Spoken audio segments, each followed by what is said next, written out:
There has been a lot of rethinking about Hong Kong.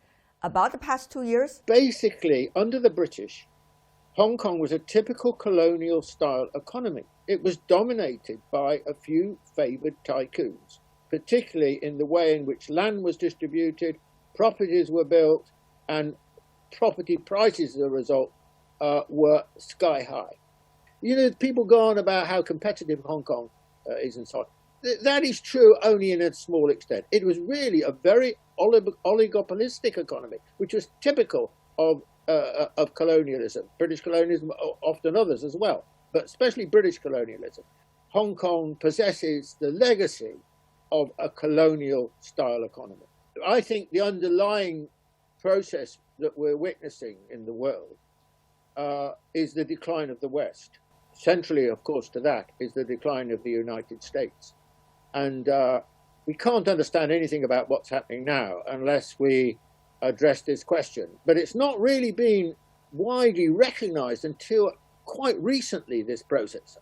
I mean, you know, I wrote about it many years ago, but now it's come to the attention even of the American public. They recognize that America is not what it was, and they don't think it's going to be what it was. And more than that, the American political system is in trouble, because in decline, then there's dissatisfaction. There's polarization. We've seen that in the United States, especially during the Trump period, but it continues. So therefore, in some ways, the American political system is paralyzed.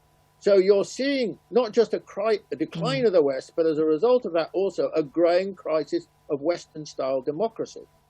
Meanwhile, of course, the other great trend of our time is the rise of China. Hong Kong has this fantastic opportunity to be part of, you know, the new future, which is a Chinese-centric future. Hong Kong is there historically at this great moment, and yet we can see one way or another, for various reasons, a reluctance to embrace this, and that has to be overcome.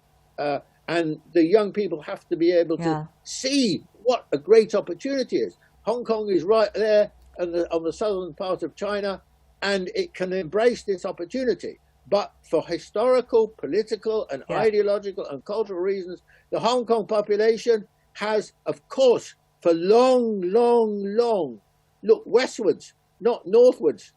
And it needs to learn to look northwards.